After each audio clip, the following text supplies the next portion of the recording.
Par exemple, mutuka oyo boza komona eza na sima na ngai.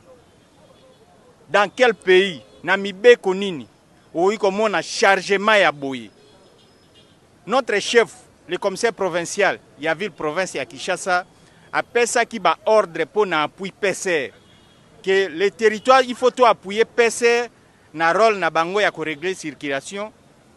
Mais quand vous trouvez ba chauffeur ya modèle oyo, même mokolo mutuka oyo, même mutu a fabriqué ki mutuka soki amoni yango, vraiment à ko regretter. Mutuka oyo c'est prévu pour emema batu, mais pas biloko. Mais tala chargement oyo atie likolo na yebite soki za remorque ou bien soki za mutuka nini. Tina kati marchandise zali. Aleki na ba barrière nyoso kolongwa lufu ti akoma na kati ya centre ville ya Kinshasa ndenge nini. On se pose des questions. Parce que ce que tali likolo, ce qui va filmer très bien likolo, il y a eu 4 personnes na likolo ya biloko oyo, moni ba chaise batie likolo kuna likolo ya biloko oyo. Batu bazako fanda likolo kuna. Quel risque? Na kati lisusu, batu na kati ya marchandise bazako fanda. Quel risque? Ce qui mutu koye balu, qu'est-ce que mutu wana koye bika? C'est pourquoi on se pose des questions. Baleki nzela nini?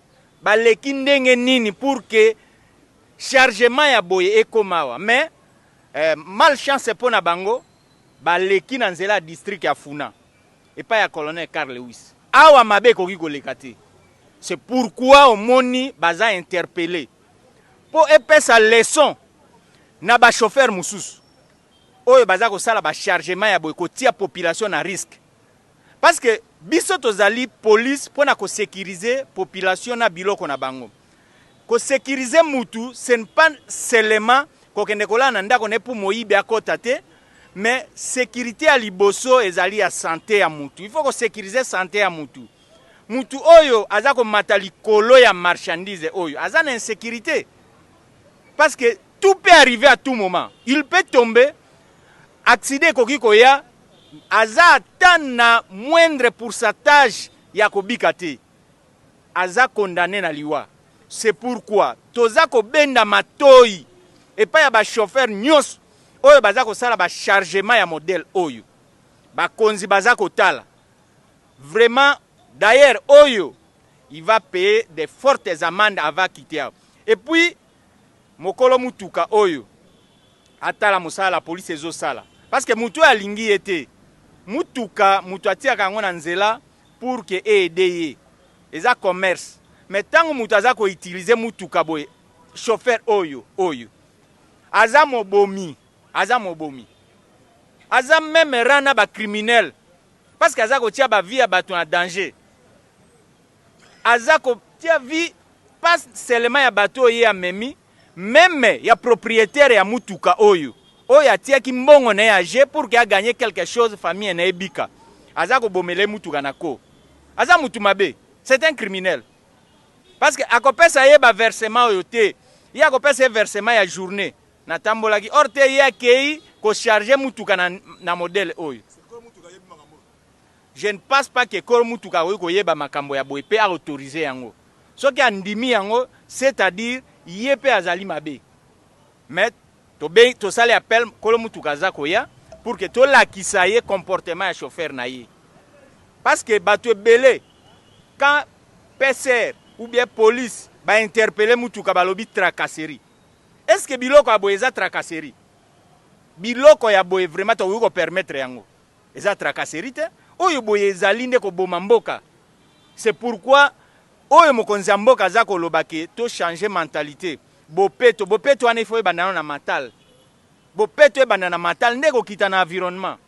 Mais soki mentalité na biso mutu na biso bopeto ekoti na katite ndenge nini ekoma na environnement ekoma te. Papa eza ngai moko te, eza agence basombaka biloko bacha na dépôt, soki ba client baye alobi ba charger biloko atolobi biloko ekoki te batia ya papex nyonso batia pa papex na démarrer mutuka na ezanga moko na misale bakatenga verse yo moko na mutuka tango kumbaka oyebi te keno de ba charge ngai na yebisaki te du jour je sais papex wana ekoki alobi te mema papex etali mutuka eza ngai te ata ekufi etali ngai te eza patron andimaki eza bakati versement eza batie biloko na dépôt babengi bokende biloko wana eza ngai bakateli ngai versement ye moko ayebi eza mabe mpo ngai nalobeli ekokufa bato bazomona ngai bakomana za motema mabe bakoloba baza motema mabe me eza mabe te eza lokoso po eza mutuka ata ngai moko nazotambola boye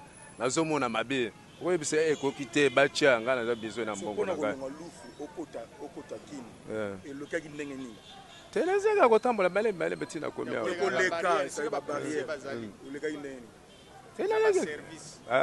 bamonaki yango te na nzela baservice tozotambola butubutu totambola butubutu tokoyoka tokima baremorke